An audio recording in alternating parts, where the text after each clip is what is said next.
Welcome to Pinsar Basketball Live.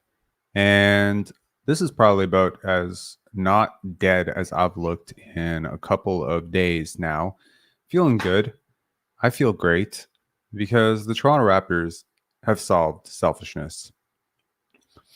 You know, a lot was said about Masai Ujiri coming out and really calling out selfishness at the trade deadline last year, but also what he said at the preseason presser was basically there will be no selfishness. And then we came out and we saw a little bit of selfishness. We saw guys doing things that I believed were counterproductive to the team. And as a channel that has led this sort of unhinged movement against selfish basketball for the last year and a half, I want to take a little dive into why I did it, what motivated it, and what I expect to happen really now that I believe this problem is solved. So, in terms of our history, to those of you who are a little bit newer to this channel, I will let you know. First of all, this is a call-in show. If you want to call in, definitely call in. But our take on selfishness was really it started in 2021 on a bunch of Facebook posts in which started calling out, behavior that I felt was not productive for the direction and the long-term benefit of the Toronto Raptors. Obviously, a lot of this comes down to the essence of Scotty and his ascension and what needed to be done in order to make sure that he was supported in that growth because, he's not LeBron James. There's a multitude of little different directions that his career can go, and it was important to make sure that that was preserved. And in order for that to be nurtured and preserved, in order for guys like Scotty and Grady, etc., to benefit from the team that they go to, the team that they go to has to support them. I made a video for Pinsar Basketball in which I talked about why prospects bust. It's usually like a lot of NBA fans like to talk about why Killian Hayes is bad or why this player is bad or why Shaedon Sharpe is struggling. We like to talk about young players as if they're just inanimate objects. Like anytime a player goes to a team, he's going to become what he's going to become. And that's just not true. That's not true. It's never true. Ultimately, a player is going to become what they're going to become to some degree. There are things that nudge it in a positive direction. There are things that nudge it in a negative direction. And I think for the longest time, I was so proud to support a team in which things generally tended to nudge in the right direction. As I've mentioned before, the Raptors didn't forget how to scout. The Raptors didn't forget how to develop. They just lost the soil in which things could grow.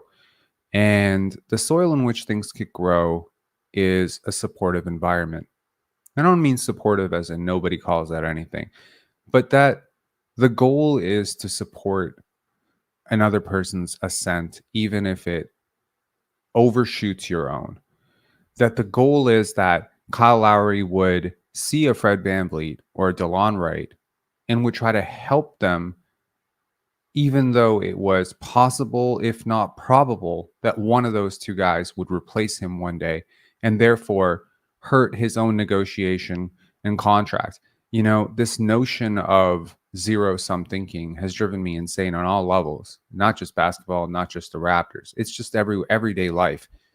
This idea that if somebody else gets something that I have less, it's a very guarded and insecure and frankly batshit crazy way to look at the world. It's not good, is what I'm saying. I don't have to root for the failure of every other film festival in order for Pendants to thrive. I don't have to root for every content creator to get demonetized or to fail or for their views to fall in order for Pinsar Basketball to be relevant. I don't have to root for people in my class to not get as good a job as me for me to feel good about the shitty job that I have. This is not an environment of success. And I promise you, if you think about the world this way, you will probably not be successful. Success comes from rooting for others, regardless of what it makes you feel about your own, because understanding this fundamental idea, Scotty Barnes being good doesn't make me bad, doesn't make me worse. But of course, when it comes to the NBA and the business of the world in general, there are certain things that are zero sum, aren't they? And that's where you have to push back. Consider minutes on a basketball court, right? There's only 48 minutes per position. And if the guy who's behind you, who's a rookie like Grady Dick, if he starts getting better, he might cut into your minutes. If your minutes go down, your contract value goes down. How does a guy like Gary Trent Jr. think about it? Gary Trent Jr. contract year. How does he not look at Grady Dick as a threat? How does he not kind of sabotage him in order to make it so that he is more and Grady is less? How does he make it so that Grady's ascent does not make him disposable? Well, a good place to start would be not being like Fred VanVleet. Now, I guess what prompted this video is I watched Fred VanVleet's tribute video. Cringe, so cringe. Can I just say something? As an American, I just want to get this off my chest. This is going to be a little bit of a ranty live, and I hope that you'll deal with, some of my disorganized thoughts, but I'll try to say it from a good place. I find American condescension disgusting. And I say this as an American. It is so weird when Americans pander to Canadians. Like, it reminds me of what we used to do to like people from small towns. You know what I mean? Like when you go to like Nantucket or like Iowa as a state, but like still, and you're from the coast and you're from a big city and you got like malls and shit and they got fields and you're just like, oh man, I just appreciate the nature here. And you're just like, motherfucker, get me the hell out of here. I wouldn't want to live here. When praise is genuine from American athletes towards Canada or Toronto, you can feel it because their praise sounds different. Vince, when he talks about Toronto, it's genuine. It's from a really good place. There's no pandering. There's a genuine sense of, bro, this city is fucking awesome. I don't know what anyone's talking about. This city is awesome. When I talk about Toronto to my friends, whether those friends be in Europe, whether those friends be here, whether those friends be in, in the United States, my messaging is consistent. This city is awesome. It's not, let me tell the people from this city that the city is awesome. And there is this weirdness about American condescension towards Canadian sentiments. I think it comes from the fact that the media is so desperate for the Toronto is so beautiful quote, or I like it in Toronto. It's defensive. It's weird. And it creates an environment which is frankly ridiculous. Toronto is one of the best cities in North America, point blank, period. It is not some outpost, some, place that NBA athletes don't like to visit. It's not some barren wasteland. It's not cold relative to other East Coast cities. I grew up in New York. I remember snow being up to my knees as well there. Moved to Toronto, no fucking difference. I didn't feel any different. I walk around in shorts all day. So Fred VanVleet's whole like, this is my second home. I swear to God, his family was telling me I can't wait so he can leave Canada so that we don't have to go to that, we don't have to go and get passports. Can't wait till he leaves y'all. Y'all don't deserve anything. There was always this hint of, we're better than you, and you should be thankful that we even wanted to come there. This attitude fucking sucks. It sucks. This is not a charity case. This city deserves people who view it for what it is, which is it's a beautiful place. You're lucky to play here. Do you get what I'm saying? There is a difference. When you pander and you say, this is my second home, I really loved it here and all that stuff, like, yeah, there's a possibility that part of that is genuine, but I don't think it is. I don't think it is. It's not about home. It was always about money. It was always about that. If you remember Fred VanVleet's first interview when he was not even drafted at the time. They talked about him coming to Toronto, DeLon Wright being ahead of him, Kyle Lowry being ahead of him, Corey Joseph being ahead of him. And what was the first thing he said? I'll just go in there. They can get rid of one of those guys. And they did. And DeLon Wright was, in my opinion, better than him for the first 2 years. And they got rid of him too. This notion of climbing over people's backs. I understand it's the world of the NBA. Eventually, you do have to beat somebody out. And Fred became a better player than DeLon. He was a healthier player than DeLon, and c'est la vie. But my point is this notion of it's about home, it's about family. You say this to people who need to hear it, and everyone eats it up. And it kind of makes me sick, because the truth is that the player who really, really, really does support Toronto, like the guy who really talks about Toronto, like it's fucking awesome, and all his behavior is consistent, is Scotty. Scotty talks about Toronto the way Vince talked about Toronto, which is, I love this city. He'll bring people up here. He walks around the city. He's like super cool with everybody. He likes the spots. He talks the Toronto lingo.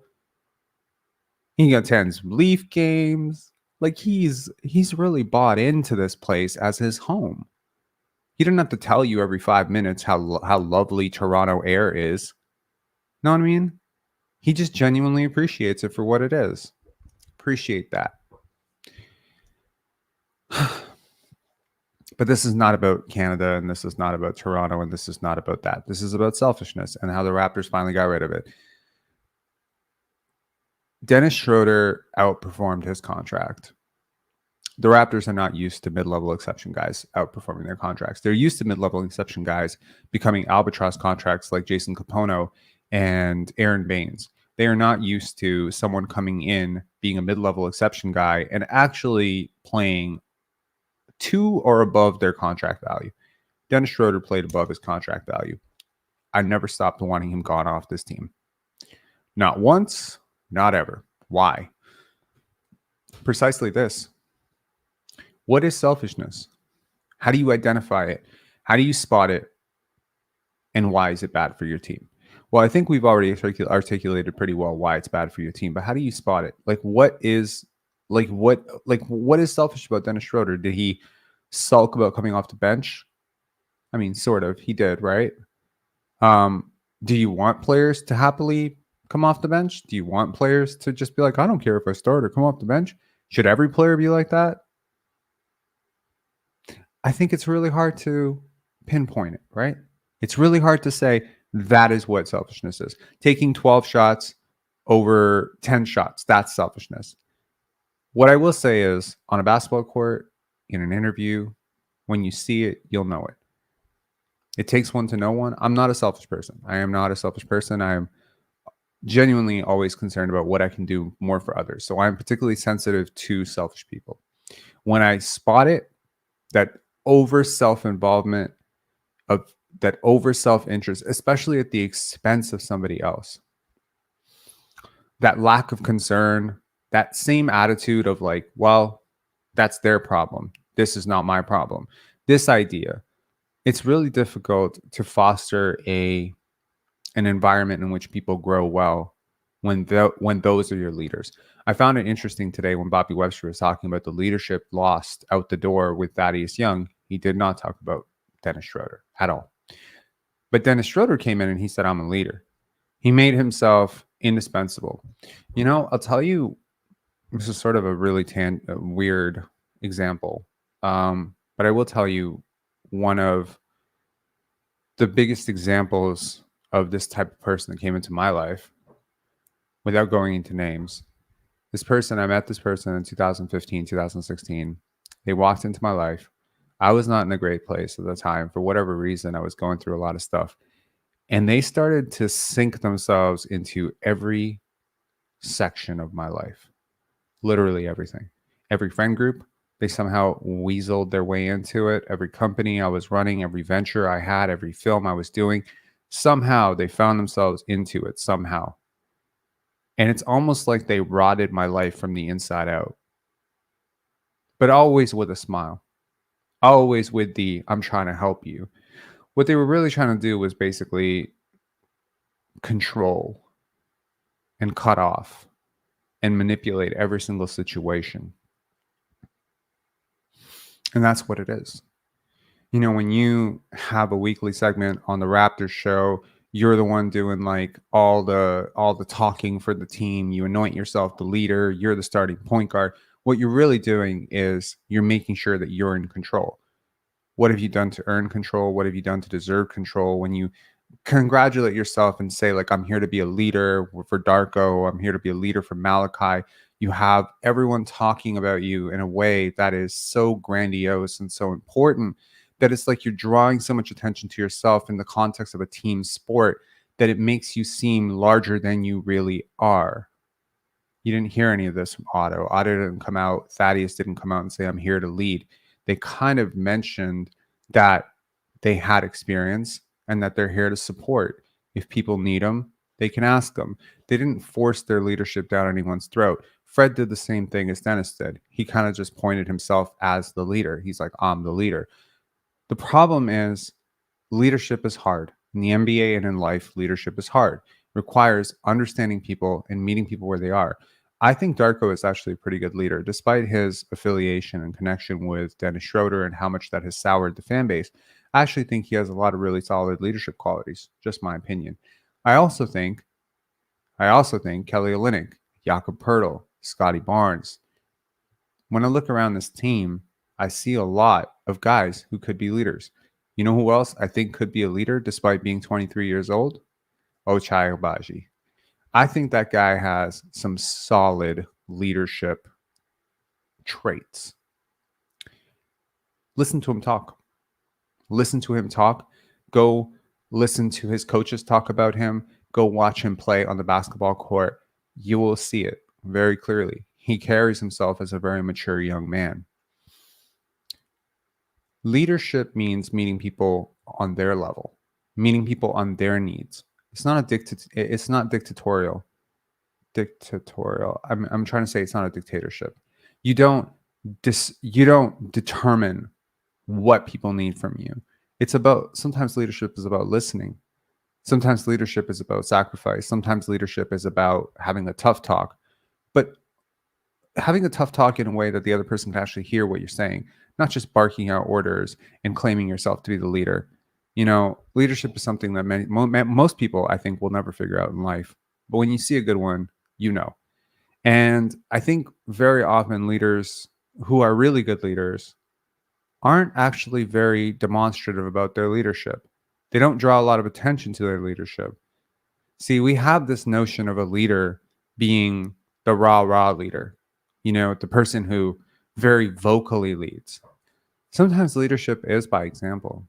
Sometimes leadership just comes down to setting the tone. Sometimes leadership is about reading the room. Sometimes leadership is coming off the bench, knowing your team needs energy and being that energy. That could be a very solid leadership. Leadership means being a self-starter. Leadership means being an observer and a listener. It also means talking when needed. It means having difficult conversations when needed.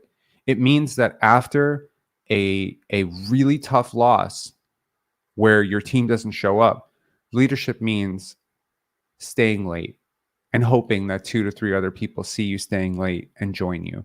Maybe it means coming into the locker room and throwing some shit around. Maybe occasionally it means that. Leadership means a lot of things, but when it's done from the wrong place, leadership can be very, very, very hard to suffer through. It can be, look, I gotta tell you, I thought I was a good leader. I did. At every stage of my life, I thought I was good, and I wasn't. I wasn't a good leader. I would come in and I would, tell people what they're doing wrong with the film festival. I've run a film festival for the last 6 years. I don't think that I've been the greatest leader for most of it. I'm getting better. Leadership means delegating, but it also means allowing people to grow. It means giving people tasks that really allow them to grow. And the truth is that the spirit of being a good leader starts with being selfless. I don't know any selfish good leaders. I'm sorry, I don't. It's not really, you might think Michael Jordan was a good leader. He was selfish. Kobe was a good leader. He was selfish. I don't think those guys were actually selfish. That's the thing. I don't think those guys were selfish. You might say they were prickly, they were difficult. Maybe they were but I don't think they were selfish. Selfishness doesn't mean that you never take 30 shots. You know, like I don't automatically think that someone who takes 30, 35 shots is selfish ever. If that's your talent, then you should take 30 shots. When RJ Barrett or Emmanuel Quickley take a ton of shots, I don't automatically think that they're selfish either. I really don't. What I find to be selfish is when you leave your teammates hanging high and dry so that you can chase yours. That to me is selfish. When you put your interests above team success. Now, if genuinely speaking, you believe that you having the basketball in that particular matchup is best for your team's success, that's not necessarily selfish. Maybe that's a little bit of a delusional confidence issue.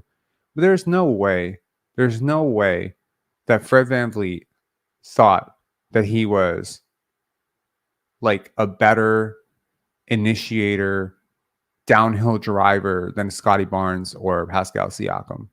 There's no way.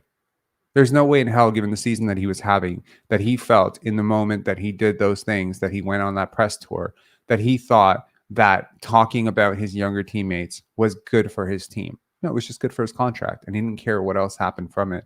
It's the same thing with Dennis Schroeder. There's no way in hell that he thought, hey, let me wish Jason Tatum as a leader, as a self-appointed leader of this team, let me wish Jason Tatum good luck on the championship as my team, my own team that I play for, that I'm employed by, is currently chasing a play-in spot. There's no way. When people said that I made a big deal out of these things, they said I was overreacting. They said I was overreacting when I was upset that he did that. They said I was overreacting when I said that he called out his teammates and kind of put himself above the team. You see what I mean? Leadership, it starts like RJ Barrett. How many times has RJ Barrett come out and said, I need to be better? I wasn't defending. He doesn't talk about other people that much, right? He didn't come out and say Scotty needs to be better. My younger teammates need to be better. He doesn't put himself above anything. It's a really good quality that RJ Barrett has. Emmanuel Quickley has some pretty solid leadership too. He's more of a quiet leader. You know, he's not going to necessarily get into your face about everything, but he exhibited some really solid leadership chops in, you know, both at Kentucky.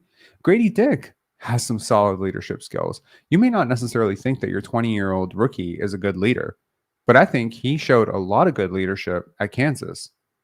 He showed good leadership by working hard. He showed good leadership by being a jovial and kind of light teammate. He's shown great leadership by being selfless. He's shown great leadership by supporting his teammates. You know, when he was on the string of like DMPCDs, when he was bouncing around the G League, he never made it about himself. He never, ever made it about how it was unfair or how he doesn't feel like this is, you know, right or whatever. He just kept it straight. He just kept being professional. And to me, that's a sign that Grady will be a good leader too one day. I think you have some really, really good leaders in this locker room. Raven. Rob, do you think the Raps will make the play-in this year?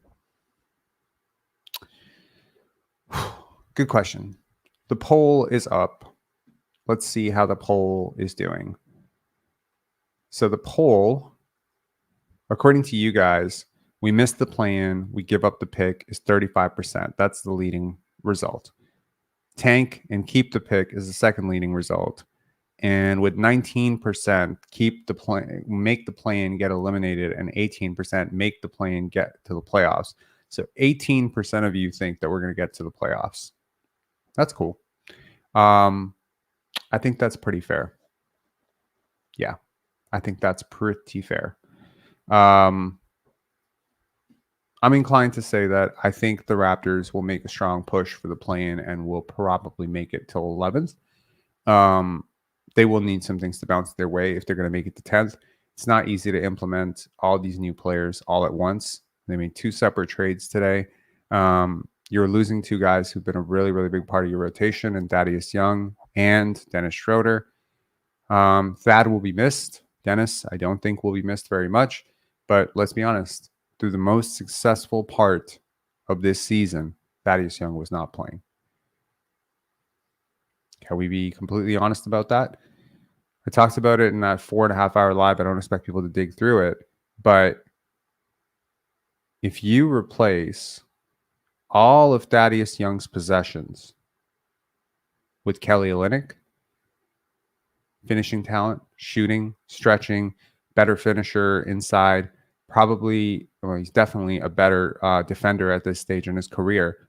If we could just play a simulation where through some AI generated thing, I could just put Kelly Olynyk in all the spaces that Thaddeus Young has been in this offense over the last 4 weeks, you might win 3 more games. The gap between Thaddeus Young and Kelly Olynyk is so large. It's so large. It's so immeasurably large as basketball players right now in terms of how they fit with what you're trying to do. It's not shade on that. That is a really nice veteran, but Kelly Olynyk is actually a really good player. And at this stage in his career, Thaddeus Young is not really an NBA rotation player. You've been playing a non-NBA rotation player 20 to 24 minutes a night out of necessity. I don't think the Raptors are going to tank. I think they're going for it. What would that result in? I have no idea. But I hope that it results in the play-in.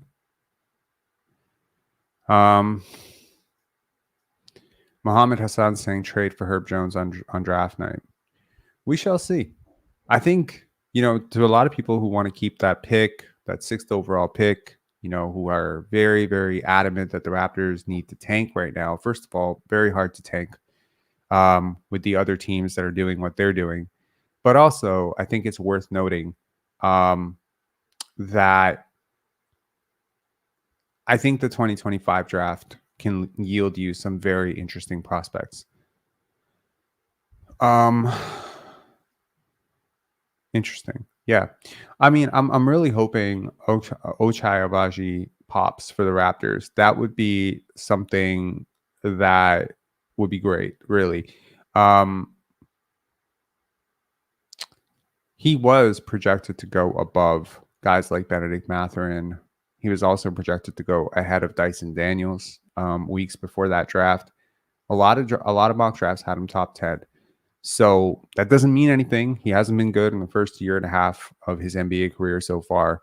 But I think he has a lot of defensive upside. I talked about it earlier. But most importantly, and it may sound crazy, but the most important thing to me is that he fits in culturally with what you're trying to do. Look at the people you have in this locker room right now. Kelly Olynyk, Jakob Poeltl, Scotty Barnes, Ochai Agbaji, Grady Dick. I don't know much about Jordan Nwora, but I don't have any bad feelings about Jordan Nwora. Bruce Brown, right? Like some people have said he's a bit prickly, whatever. Seems like a really decent guy, You just got a bunch of decent guys. Emmanuel Quickley, RJ Barrett. It seems like the only unfortunate thing for me right now is that this team will only have like 30 games together. It's unfortunate. I feel if you had this team at the start of the season, you might have actually been able to build something. And maybe that's the hope for next season, that you can get enough of these guys, a kind of trial run, see if Ochai Agbaji works for you, see, rotate in and out some of these players for those 14th and 15th roster spots. I don't think they're going to convert Javon Freeman Liberty or Jonte Porter into those spots. But you've seen some good stuff from Jonte that makes you think that he could be a 3rd string power forward for you next season. Who knows? Injury insurance. Look, the Raptors' roster depth has been weird for years, okay? In a league that is so talented, the Raptors often carry 3, 4, 5 players that I don't think belong in the NBA every single year. This is going right back to Rondae Hollis-Jefferson, Stanley Johnson, etc. This goes up to, Ron Harper, Justin Champagnie, who I liked. I like Justin Champagnie. I liked Joe Wieskamp. I liked, Jeff Doughton, Malachi Flynn. But you can't have 4 of those guys on the same team. You just can't. And the Raptors had 5, 6, at all times. Khem Birch. Yeah, you can have 1 Khem Birch on your roster. You can't have 6 Khem Birches on your roster, or your roster doesn't fucking work. So in terms of where the Raptors need to go right now, I think the lack of selfishness is great. I think that they can build something good. They have competent bigs. They have competent guards. They probably don't have a point guard on this roster unless you count Scotty Barnes as a point guard, or if you count Emmanuel Quickley as a point guard, or if you count Bruce Brown as a point guard. I got news for you. None of these guys have played point guard more than any other position in the NBA. Emmanuel Quickley has enjoyed probably his best stretch of basketball playing as an off guard. Scotty Barnes has probably enjoyed his best stretch of basketball playing as a small forward. And Bruce Brown has played most of his minutes probably as a small forward, power forward. Those are your 3-point guards right now. You don't have a point guard. And by the way, I don't think you had one before this trade deadline either. That's why I was like so miffed about what is a point guard anyway, right? The last time you had a real point guard on this team, it was probably Jeff Doubt, right? He's like the last time you had like a table setting guard, right? And would you consider taking a flyer on a Killian Hayes, who is more of a point guard, right? A definitely like more prototypical point guard who really can't shoot to save his life, but can defend a little bit. Do you take a flyer on a traditional table setting point guard and just give him a chance in case your offense really, really struggles, right? The Pacers did lose today. It's worth noting, just an FYI, as much as we talk about how successful New York has been since making the trade, it is worth noting the Indiana Pacers were 24-17 when they traded for Pascal Siakam. They are 5-7 since. Okay. So they're 29-24 right now. Their pick is 17th or 18th. So will the Raptors get a top 20 pick from that? Sure. That will be good. That will be good. I like a lot of prospects in that, 15 to 25 range in this draft. And in all likelihood, that Indiana pick is definitely going to fall in range. So that's good. I do think I feel a little bit vindicated, if I'm being a little bit not humble. Complained endlessly about Pascal Siakam and Fred VanVleet last year. Those guys are gone. Had really 2 complaints about any players on this roster this year, which was Malachi Flynn at the start of the season and Dennis Schroeder. Those guys are gone. Lately, I have been complaining a lot about Jalen McDaniels. Unfortunately, nobody in the world is going to trade for that guy, or he would be gone too. So I feel like a little child who got what he wanted for Christmas. I pouted. I made lots of lives about it, and I feel like I got what I wanted.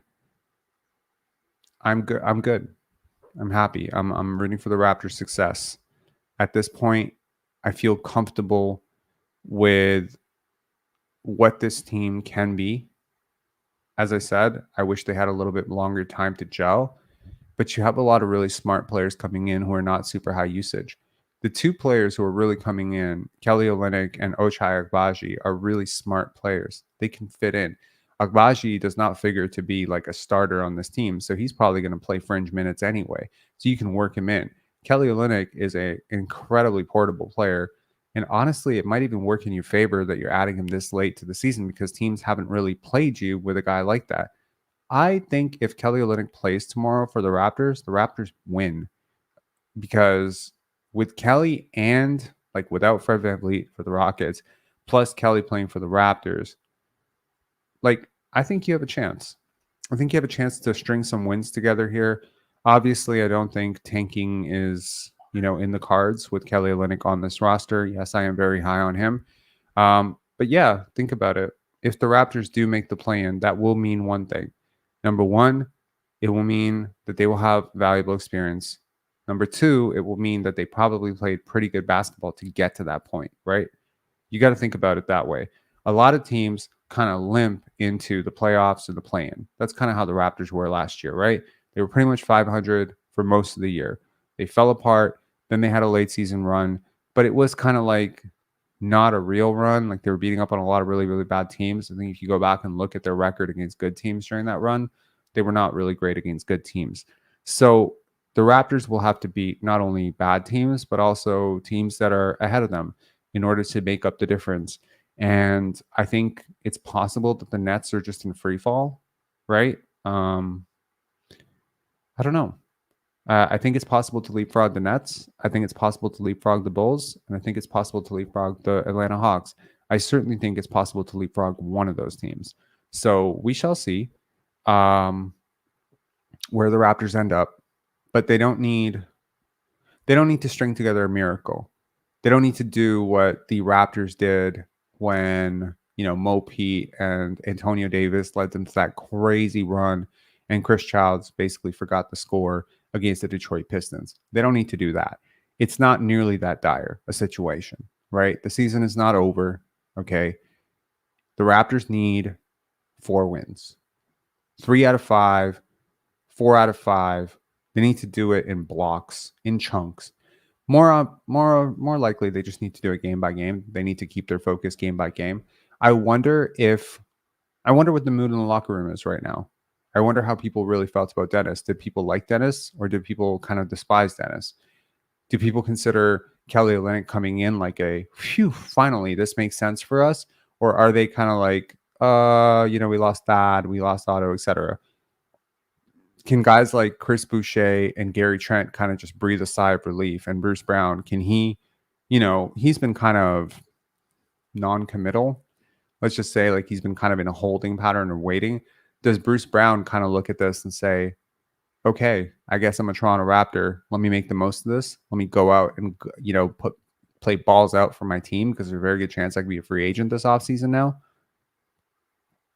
I think all those things could happen. But I would be very happy and very excited to see a late season rally. I know it's going to suck for people who want to, keep that pick, but I'll just keep telling you, and I'll keep telling you again and again, you're not keeping that pick. So that dream is dead unless, you miss the play-in barely and you get very lucky with the lottery. I think everything I heard from Bobby Webster today conveys to me that they're trying to be competitive. They're not trying to be competitive at all costs, but they want to be competitive, and they believe that Kelly Olynyk gives them a chance to field a competent roster. Do I believe that Ochai Agbaji is better than what you probably would have gotten at the 28th overall pick or 27th overall pick? Hell yes, I do. I do. He is, at worst, a third-string wing. He's at worst a third-string wing. There's no debate about whether he's an NBA player. He is an NBA player. 100% he's an NBA player. Is he a good NBA player right now? No, but he's also 23. So can he elevate himself to a second-string guard? Can you imagine next year? I just want you to think about this. Imagine Agbaji and Grady Dick work out for you. Just think about it. Just imagine these two work out for you. Now imagine those are the two guys coming off your bench as your 2 and 3 next year. The Kansas Jayhawk connection. Those two coming off your bench is like, if they work out, they're like lights out shooters who can both pass. They've got decent size. You're not small with them, right? If you can draft a big point guard or sign a big point guard to be your backup to Manuel quickly, or if you just play Scotty with those two guys, can run all sorts of like incredible offense around those guys. So now you're good. Kelly Olynyk plus Grady Dick plus Ochai Agbaji. That's your bench now? That's a lot of shooting. Jonte Porter, if he works out too, a lot of shooting. If Scotty Barnes is running that second unit, that's a lot of shooting to put around Scotty Barnes. Now you can play 5 out. It's beautiful. So, Raven, is Dennis one of your most hated Raptors of all time? I will give you my most hated Raptors of all time.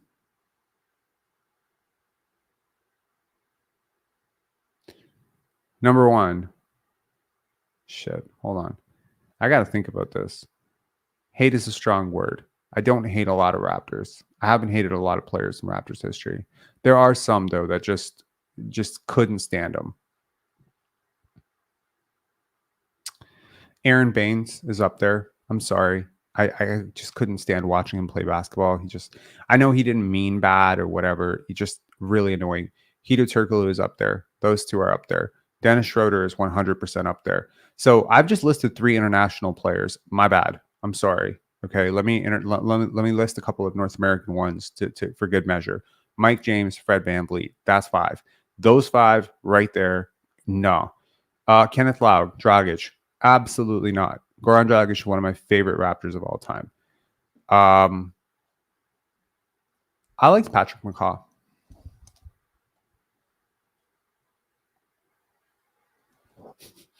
Rob, you should make that an actual video. Um, Yogi Stewart, no issues with Yogi. I just didn't like his contract. There's like, it's like with Kem Birch. I just hated his contract. I know a specific issue with Kem Birch or how he played basketball. I just hated his contract. You know, James Johnson, love James Johnson. Bargnani, I liked Bargnani. Um, Oliver Miller, that was just sad. That was just sad. I don't know. I don't know what we're talking about, but Jeremy Lin.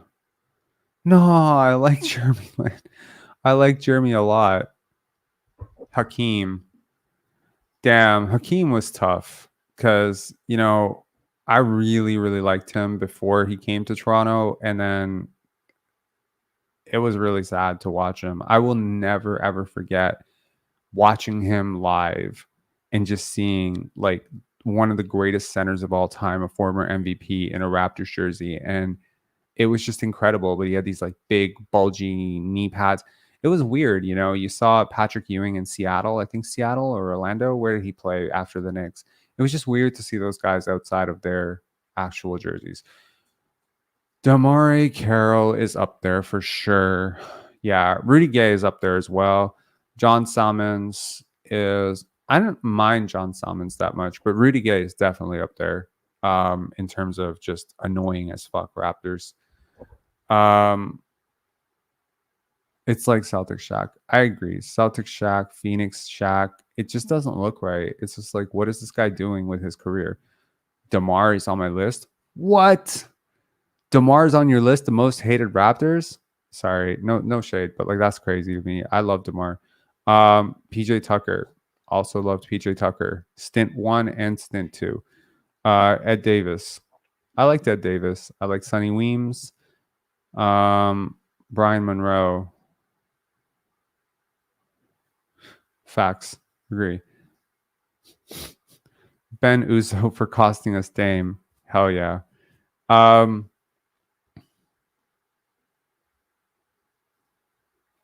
It's very I love DeMar, but I hated his game. I can understand why you hated his game, but yeah, I think I liked him too much in high school to get over it in the pros. Landry Fields for me. Weirdly enough, I liked Landry Fields. I have a soft spot for like role players who don't shoot a lot of baskets. So I liked Landry Fields and I liked Jorge Garbajosa a lot. Alvin Williams is actually up there, believe it or not. This is a very controversial thing. I did not like watching Alvin Williams play basketball, and I cannot stand him like now. Chris Jeffries, I really liked Chris Jeffries. Weirdly enough, I had a lot of hopes for him. Somebody told me that he was going to be the next Scottie Pippen, and I was a kid, so I really believed it. Damon Stoudemire. Damon Stoudemire was great.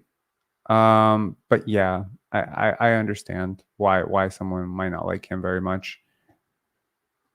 Yeah, pretty much. Quincy Acey. Whoa, what did Quincy Acey do for you? Much less, what did Pops Mensah-Bonsu do to you? Or any of these hustle bigs? Worst GM, Glenn Grunwald. Mike, are you kidding me? Glenn Grunwald, worst GM? Rob Babcock. Easy. Rob Babcock. Like, not even close. I don't know who's the first general manager? Whoever the hell the first general manager was. Michael Bradley.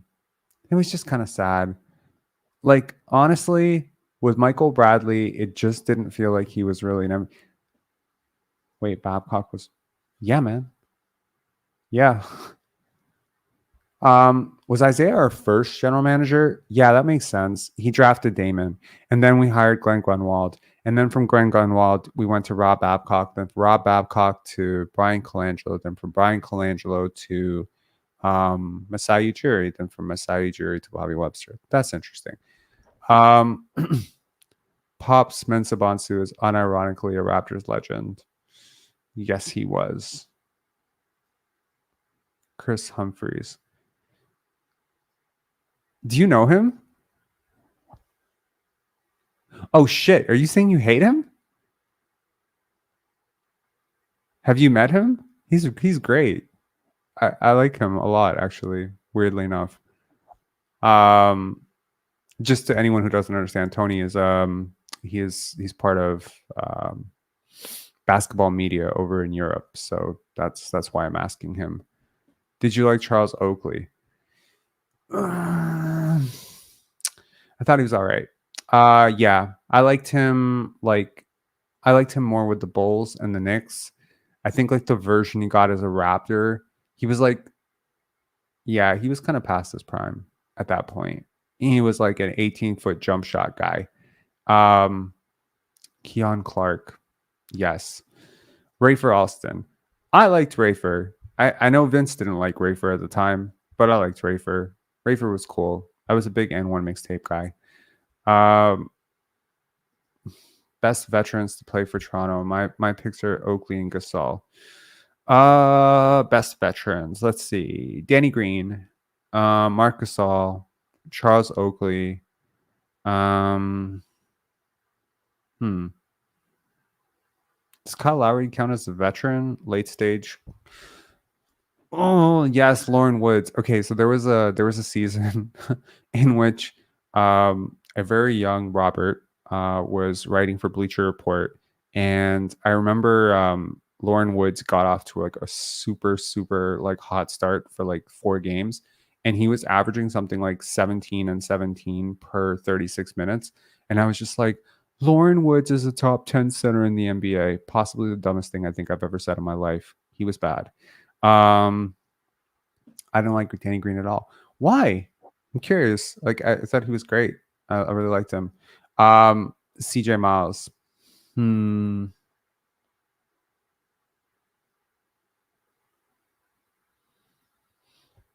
Y'all remember Messiah on Real GM? That was me. Some of my finest trolling. Lou E. Um, I know for sure it wasn't you. Do you know how I know it wasn't you?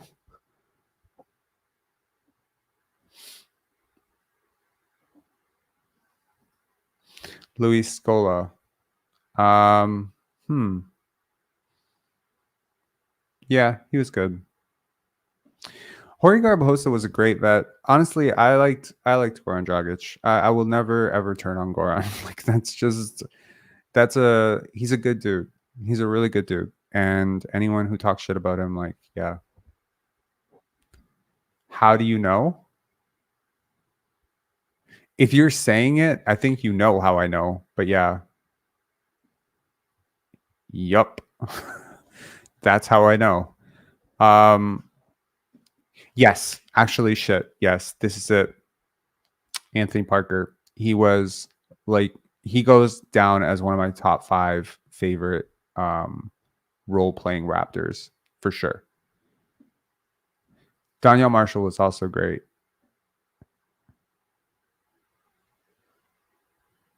I haven't hidden it at all ever, literally. Um, how do you think people knew? Like, I mean, you think it's like a joke? Like, no shit. Um, how do you like Vala?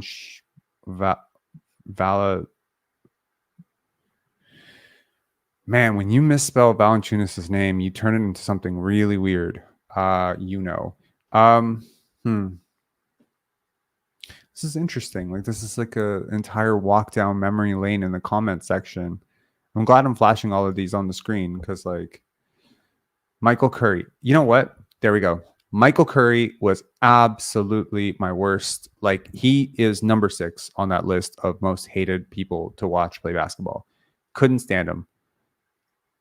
Why?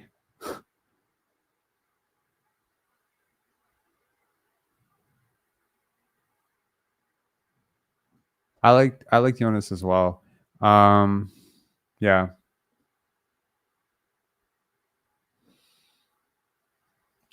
Aaron Gray has to be up there for most hated. I feel like I feel like you have to be like a certain level of good for me to like hate your basketball. Like Aaron Gray. I mean, first of all, FYI, rest in peace, Aaron Gray. I believe. hold on. I want to confirm that before I say it.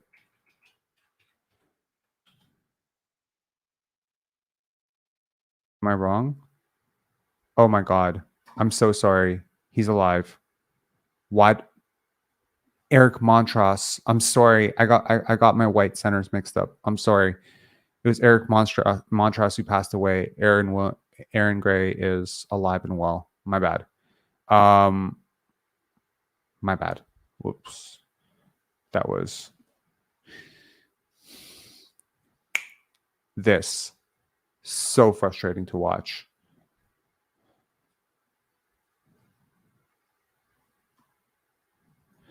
I feel like they're going to retire it after they retire Lowry's, unfortunately. Yes, I checked. Aaron Gray is alive and well. It was Eric Montross who passed away. Antonio Davis and Anthony Parker were my guys. See, I didn't like Antonio Davis. Yeah. Anyone ever tried the Hansborough, North Carolina workout killer? I don't know what that is. Odds on the Raptors keeping the top 6 pick after Olynyk trade. Well, first of all, their odds of keeping it before the Olynyk trade were less than 40%, and I would say they were less than 35% given how bad the Memphis Grizzlies are. Right now, I would say they're less than 25%. And if they win a couple games or whatever, I mean, look, the Memphis Grizzlies might not win a couple games the rest of the year. I mean, I'm not saying that they're so trash or whatever, but like, I'm pretty sure they lost tonight, right? Let me just check. Also, I know I don't like to talk about sports gambling, but I had like the greatest parlay ever tonight, and it got screwed up by the Pistons winning over the Blazers. It was like 15-1, like 7-leg parlay, and it got screwed over by that. Sucks.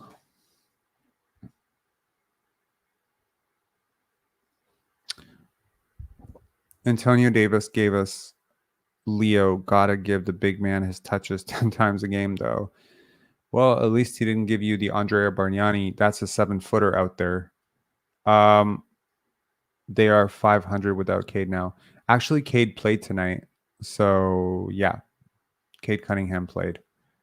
And he played pretty well. So, yeah. Sean Marion was frustrating in a Raptors jersey. Some of my favorite Raptors are actually these very weird Raptors that almost nobody remembers were even Raptors. So here are like some of my favorite Raptors that you guys probably wouldn't think are some of my favorite Raptors. Peja Stojakovic, Sean Marion, Jermaine O'Neal, Roko Leniukic, of course, and Tony Horvat. You know about this, but yeah, Roko Leniukic for sure. Who else? Some of my favorite Raptors. I mean, I did technically just mention 2 guys, one from Split, one from Polshiga. So yeah. Roko Lukic goat. Yes. Capono. Capono what? Capono, like, yikes. Did not like watching Jason Capono play basketball. Really? You know, I thought it was a good signing when they made it. I was wrong. I was very wrong. Jermaine O'Neal, Peja, Marion are all a blur to me. I don't know. I'm trying to think like players that I really like that I think like most people have kind of like sort of like underrated, sneaky underrated Raptors. You're so partial to your Slav players. Yeah. Probably. But I gotta say, like, I mean, if you ask me honestly, do I prefer Arvydas Sabonis or do I prefer Vlade Divac? I'll pick Arvydas Sabonis 100 times out of 100. So I'm not that biased, is what I'm saying. Jerome Williams was awesome. JYD was one of the nicest Raptors I think I ever met. Like, he was really cool, dude. He was like one of those people who just kind of gave you like that presence. You know what I mean? Like he would, like he didn't do that thing where he kind of looks over your shoulder and waits for you to just shut up. Like he would actually be like, "Uh huh, oh that's cool. I didn't know that. That's cool." Like he would actually talk to you like a human being. He was a really cool dude. Um, Linus Kleiser, misspelled, but I understand. Lithuanian Hammer. He was decent. Didn't really play very well for the Raptors. Joey Graham. Okay, so funny enough, I remember having I think I mentioned this before. I had a debate Joey Graham versus Danny Granger with Jack Armstrong in 2006, 2005, 2005. Yeah. And I very, very strongly argued that Joey Graham could potentially turn into the next um, Richard Jefferson. Yeah, not cool. That's cool. Yeah, I've met his brother DeVoe. I don't think I've ever met Corey. Have I met Corey? I don't think so, but I've definitely met DeVoe. Um, Marcus Camby. What are we doing here? Amir Johnson. Yeah, he was awesome. The Young Guns. Remember that? Yeah. Anyways, this is a cool session, and I think it's been an interesting tour down Raptors memory lane. It's really nice to see that so many of you have been Raptor fans for so long.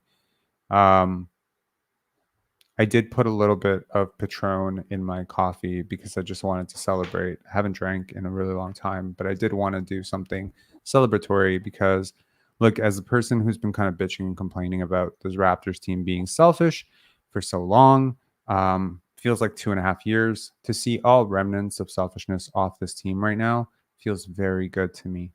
Feels very good. Wanted this for a while. So I'm happy. And I hope that the Raptors will be a more interesting team to watch. I hope they can embrace Darko Rajakovic's principles now. Personally, I do think it's a little bit troubling how much Darko kind of coddled Dennis and enabled Dennis, but I think this has been happening for a while. I don't know if it is waste of Patron, use Bailey's next time. We're bougie now. The channel's doing well. We got to put Patron in our coffee, you know. Full confidence in Darko, as evidenced by the all caps lock. Love it. Look, I have evidence in his basketball mind. I did want to mention that even last year there was a communication issue when it pertained to Fred VanVleet, namely that he came out in the press conference and he had this entire thing about how nobody really mentioned it to him, but he kind of picked up the tea leaves. He can kind of see through that they wanted him being off the ball. And my question was, how is it that we have a player who is a starting point guard, all-star point guard, 6 years of relationship between him and Nurse, him and Masai, and nobody could just come up to him and be like, we want to give Scotty and Pascal more on-ball reps. So this year, this notion of, Dennis just takes the ball away from Scotty and Emmanuel quickly and just kind of runs point, and we want it to be more off the ball and whatever. It's just kind of strange because, this should be a clear conversation and one that is, accountable. Like Darko or Masai or Bobby or someone should be able to go up to Dennis and be like, listen, we want you to pretty much exclusively be off the ball. We want to get Emmanuel quickly and Scotty Barnes some on-ball reps. And it feels like everyone's just too polite to say these things. You should hire me for a day. I will say these things for you. Yeah. And to me, it's like at some point it's polite, but it's also pretty impolite to allow, I don't want to say it's impolite. It's just weird to me that back-to-back years we've had a situation where, a player kind of got out of hand in terms of going outside of the role that the front office and the coaching staff necessarily designed for them. Now, is this a matter of the front office and coaching staff not being on the same page? That's another question. Obviously, Darko is a very loyal guy, as evidenced by the fact that he wanted to give Dennis a chain, even though he played abysmally last night. He's clearly a loyal guy. Rasho Let's NBA Nesterovic is one of my most fondly remembered Raptors. He was also very, very underrated. He was also like Um, Really, really good player. Yeah. I liked him. I liked him a lot. He was a very big part of that 47 win team and he was also like a really good vet for Andrea. I remember the first year Andrea had him, Uroš Slokar, and so both Slovenian guys. Plus he had Jorge Garbajosa, Jose Manuel Calderon. It's like a lot of like European guys, and it kind of like allowed Andrea to feel at home. But I think nobody really helped Andrea as much as Rasho and Jorge back then. And I think like trading those guys and then eventually what happened with Jorge Garbajosa and him not being on the team next year was a really big part of why the Raptors fell off. And actually, it was Jermaine O'Neal. Weirdly enough, the last time, so Jermaine O'Neal came in and was a very, very big supporter of Andrea. It's kind of weird how Andrea's kind of like faded off the radar, but yeah, the 06-07 Raptors. Yeah, me too. Like they played like exciting basketball. Like it was actually kind of inspiring to see. Um, Let me actually see if I can pull this up. Hang on, I'll pull this up. One sec. We're gonna go down a trip down memory lane. One sec. Since we've been talking about old school Raptors like pretty much the entire time. Give me one sec here. I'm gonna pull this up.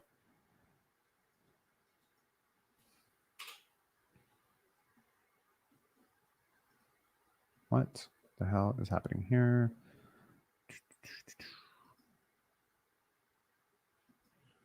So 16 years ago. Holy shit, this is really going to be a return down memory lane. So 16 years ago, your boy made a video. And no, I've never hidden it. So yeah, I don't think I'll be able to. Oh shoot, that's cool.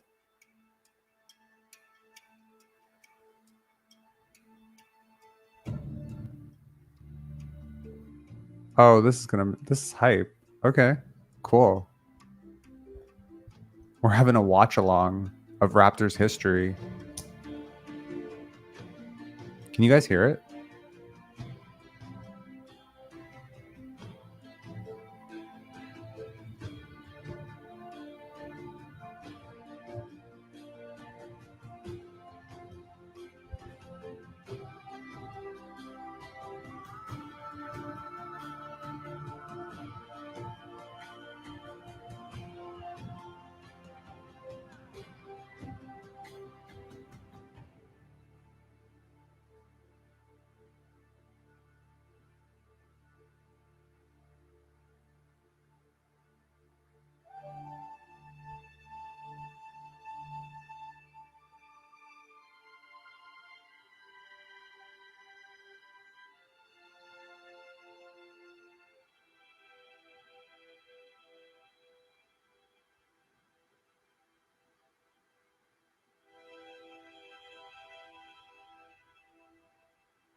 I'll flash forward a bit here.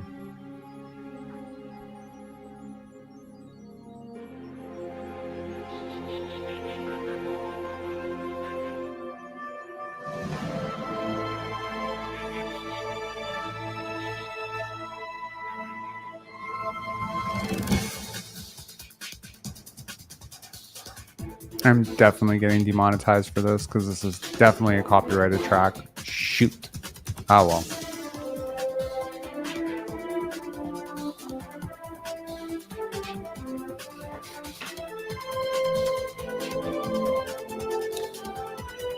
Yes.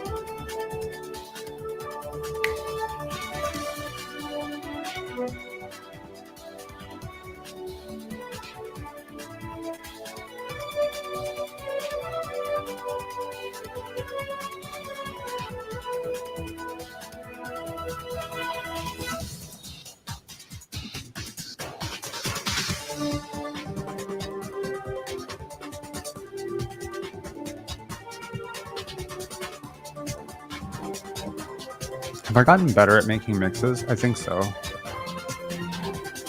Okay.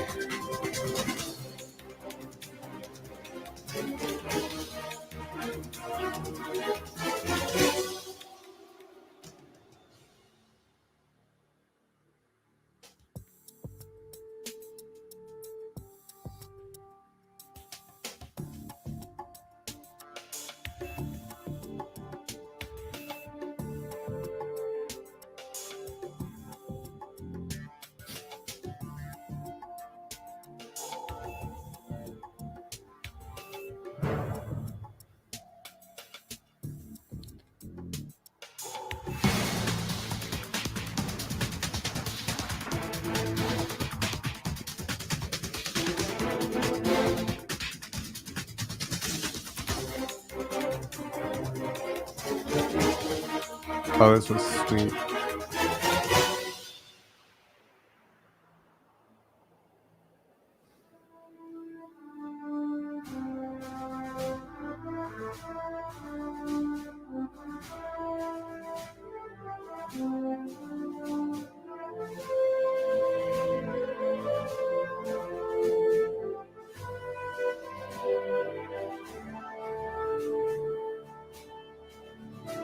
It's sad. I had this like better video, but it used Fort Minor.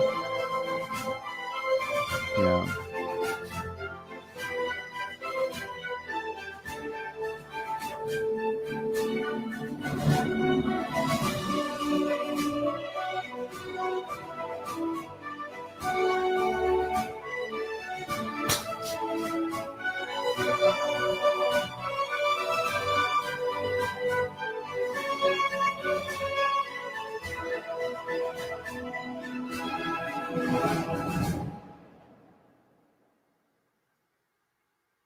I've worked so hard with, just to have the chance to reach it. It's really special to me. It really just makes me proud of the work that I put in. I always want to improve. That's I think the thing that every great player does is improve every day, no matter how many championships they have or how many MVPs or how many accolades they have. They always want to get better, and that's what I want to do. I'm never satisfied with my accomplishments that I've had so far.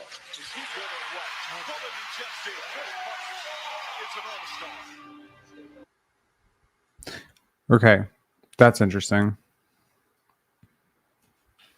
Let's see. Okay. Speaking of international players, this is probably one of my favorite mixes, I think. And I think Tony will really appreciate this. At least I think Tony will appreciate this.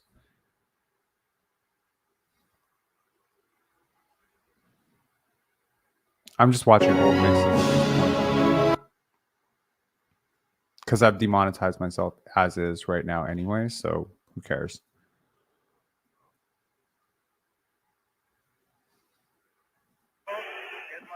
So classy.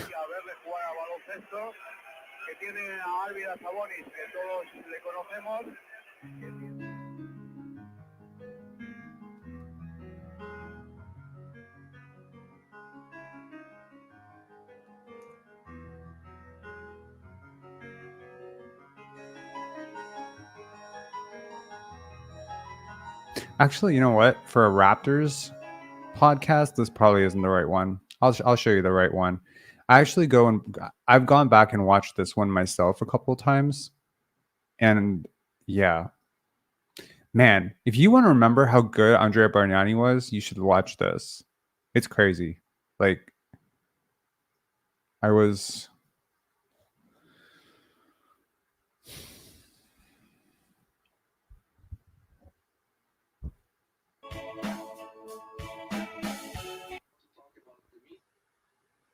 Okay, we're going down the Andrea Bargnani rabbit hole here. Hang on. Splash that Andrea did in Italy this past few days. You should have seen the papers this morning, the radio callings. I believe I used footage that I captured myself for this.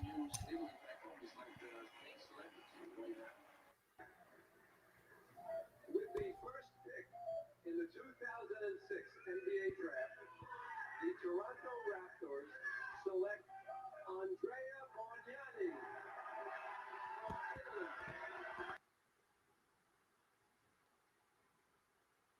Servendo poi Bargnani sullo scarico ed è ancora una tripla per Andrea Bargnani e tocca pochi di He was Jonte Porter before Jonte Porter.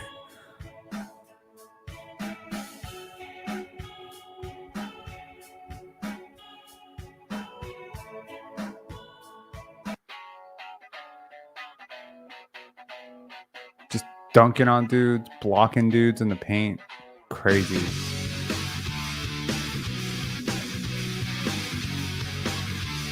That's hilarious. Looking down from the skybox, watching the whole block throw in the air and you're having out, knock truce, getting loose, let the noose on my neck. I'm running the next suburban curse. If I make it, baby, you can drive a hearse. We're getting close, man, toe to toe, man, here we go. Literally never ever question how long I've been a Raptor fan. Holy shit. This is crazy. It's like, this is surreal to go back to this. Here we go, gonna keep my eyes open. So tell me, who do you think you're beating? Looking out from the cell block, watching the door, locked on the air, cause I hate you now, expect nothing less. Facts. Patron with coffee will make you nostalgic. I'm older now, won't sit here, never making a sound. We're getting close, toe to toe. Here we go, never gonna see me broken. Here we go, they're never gonna see me. He was. Here we go, gonna keep my eyes open. So tell me, who do you think you're defeating? I haven't watched this particular mix in like a really long time. I don't think I've had the patience for it.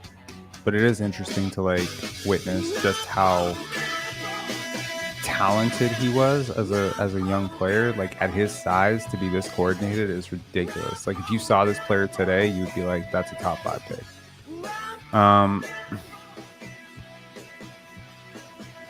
He didn't, in fairness. He never lived up to the expectations. That's fair.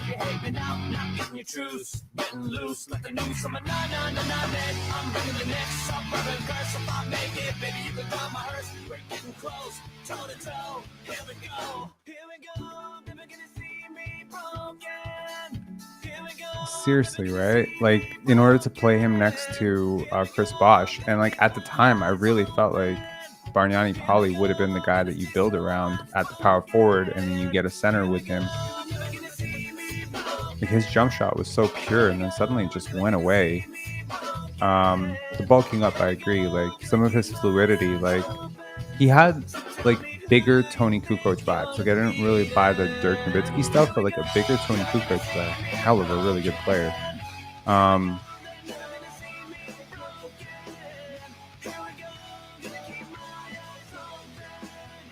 Probably, yeah.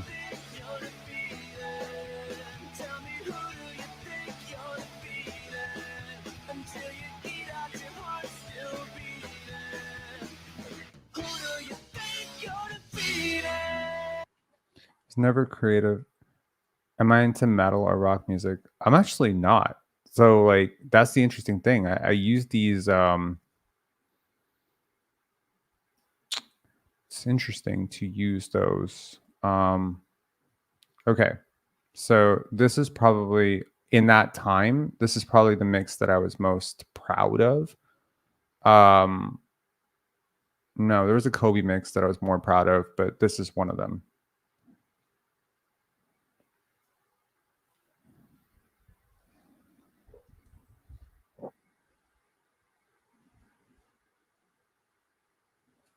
Apparently, I thought someone was going to read this entire warning label.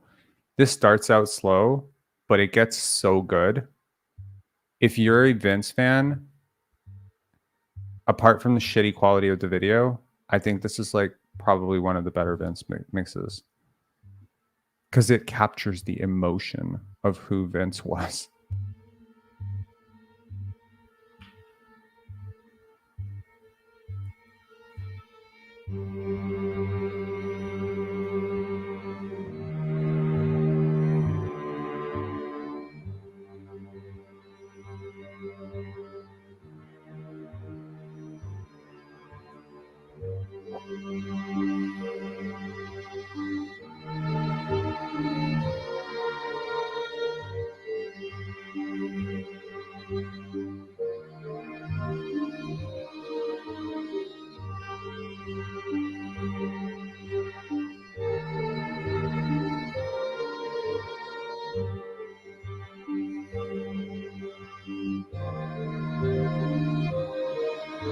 It like starts out like this super slow, everything's slow.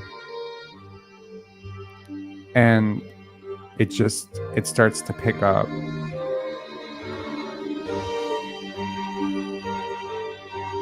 I edited this on Sony Vegas 16 years ago. 17 years ago. Holy shit.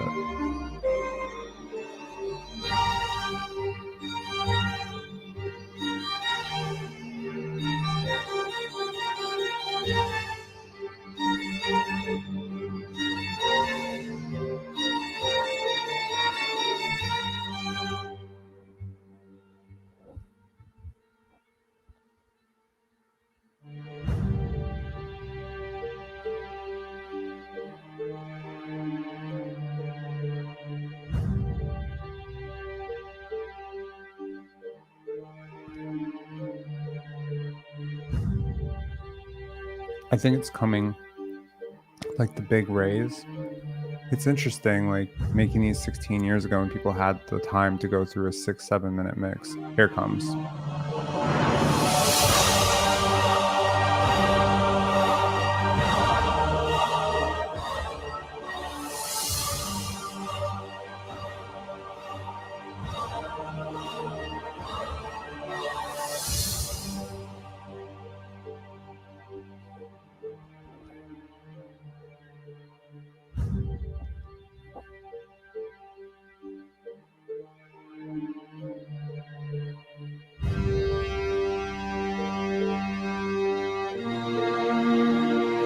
Just that feeling that you could turn on the television or go to a game at any time and see something like that you'd never seen before was so cool with Vince.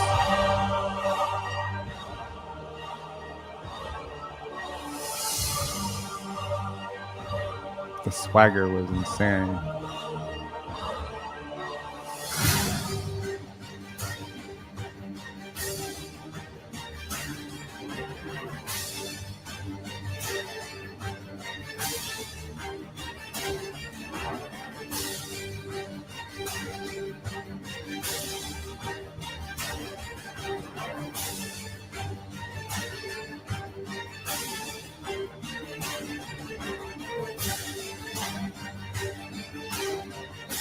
God, I remember that game.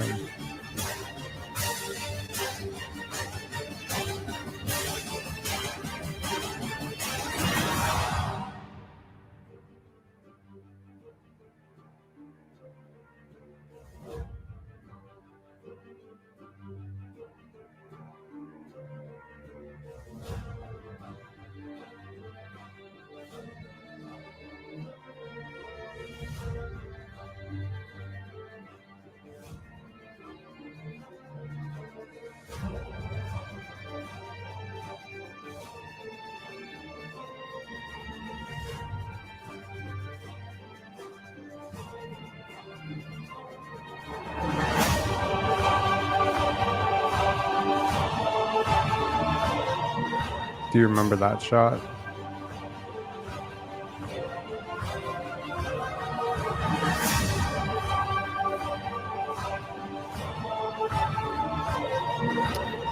Probably not, dude.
I know Vince saw that once, which was really cool for me.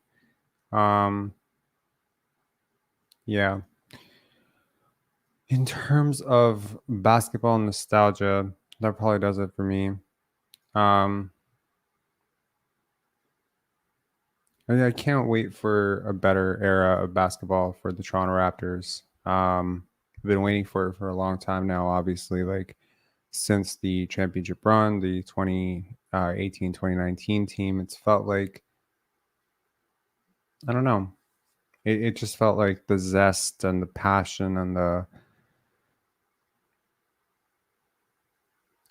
everything that I associate with the best versions of the Raptors was grit determination, competitiveness, a night-to-night doggedness. That's been missing. So for the next 30 games, I hope the Raptors find it. Starts tomorrow against the Houston Rockets. We will have you covered, of course, as always. Post-game live tomorrow. I got to get back to Pendant stuff. Big shout-outs to Larry Kane. Bought some passes today. Appreciate that.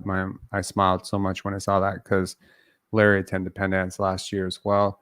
My offer remains to anyone out there. If you want to attend Pendants Film Festival February 22nd to 25th, and you are someone in financial need, maybe you just want to check out one film and you don't have money, I understand. Times are tough. Shoot me an email. I'll get you some tickets. Yeah. All right. Take care. See you guys. Have a good one. I have no idea why I did this live.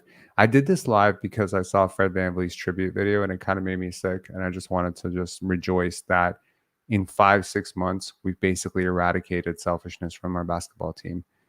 What did this have to do with looking back at old Vince and Bargnani tape? No idea. What did this have to do with recounting all the various Raptors through Raptors history? No idea. Content direction for this channel has gone to shit. Obviously, Patron and the coffee doesn't help, but it was just a late night jam session. Pretty cool. A lot of European followers, a lot of Asian followers, that never get to catch these lives live. So, yes, and let's please not replace him. Rob, quick, does 2018, 2019 feel disingenuous to you? No, it just feels like it doesn't feel disingenuous to me. It feels a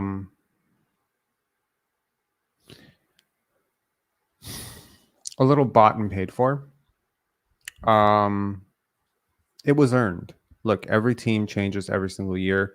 The Raptors changed, 3 very, very big pieces. 2 of them, one of them left right away. 2 of them left soon after. But it just feels like, look, I'd heard rumors, prior to the Raptors trading for Kawhi Leonard that the Raptors were done with DeMar DeRozan, that they were ready to move on, that they felt like, they needed a different leader on this team in terms of a shot leader and whatever. They didn't think he was the right player for this team, and they didn't think Dwayne Casey was the right coach. So you heard all of that. There were talks about dangling him for Shai Gilgeous-Alexander, which in hindsight probably would have been the best move ever. But of course, they go for Kawhi instead. And you get that 1 year, you get the championship. Obviously, there's a part of me that's just very happy that the Raptors got one. There are a lot of teams that haven't gotten one. There are a lot of teams that haven't gotten one in 50 years, right? So, yeah. But as I said, my goal or my hope for the team that I follow, the Toronto Raptors, is that they don't get one championship next time. What they get is a 7-year window to compete for championships every year. Maybe 1 year someone's getting injured. Maybe 1 year, you miss a tough shot, your foot's on the line. Maybe 1 year you just face a juggernaut team that's healthier than you are and better than you are. But maybe 4 years you win one in that 7-year span. Maybe in 2 years you win one. Maybe 1 year you win one. Maybe 0 years you win one, but we as a Raptor fan base have 7 years of rooting for a team on a night-to-night basis that genuinely has a chance at a championship. And when I mean a genuine chance at a championship, I mean like the Boston Celtics, the Denver Nuggets, the Clippers. Those are the teams that have a genuine shot at the championship. I mean, you can say the Bucks have a shot. You can make a case. You can sell yourself on maybe the Knicks or the Cavaliers having a shot. But I mean like a real shot. Do I think Scotty can get to SGA level? Yes, I do. Yes, I do. Dr. Dredd saying, Rob, is it worth watching the rest of the season since they're not going for the playoffs? I disagree. I think they are going for the playoffs. And even if they weren't, I think it's still worth watching. Again, I will watch good basketball regardless of what is at stake. Good basketball on any level. EuroLeague, WNBA, AAU, doesn't matter. I just want to watch good basketball. And,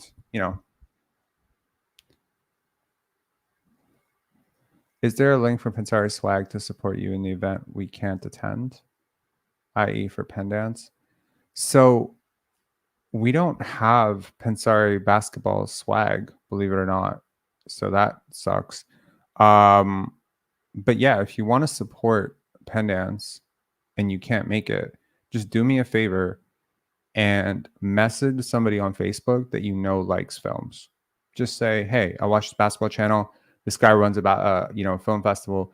You have no idea what the word of mouth can do to fill seats. It's a huge thing.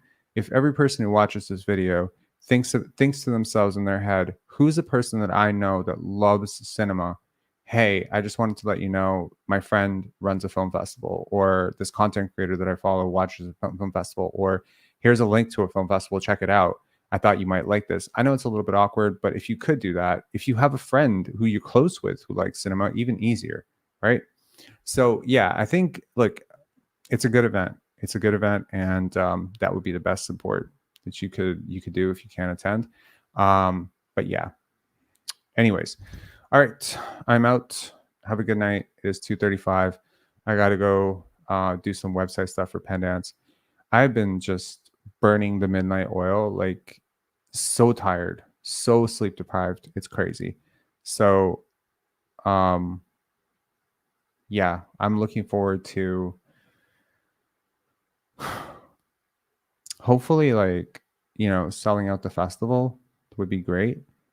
Maybe 3-4 days in advance so that I can like just breathe and just organize things, because we have a lot of filmmakers attending, a lot of like events around the festival. It's going to be like a lot of work. I'm looking forward to it for sure, but I would like 3-4 days to rest because I've been a zombie like the last month and a half. It's been tired. Rob, do you sleep? I try to, not much though. I sleep in like 2 hour, 3 hour bursts. It's not great. I know it's not great for my health, but I just have a lot to do. I've never been bored for a second. Like there's always like a million things to do. I'm not busy. I'm not one of those people who like needs to remain busy. It's just like I'm genuinely curious about 5 million things. Like I can't imagine not being able to read a book or reading an article or doing something or building something. It's just constant. Um, I disagree about selfishness. A lot of young players want to prove themselves.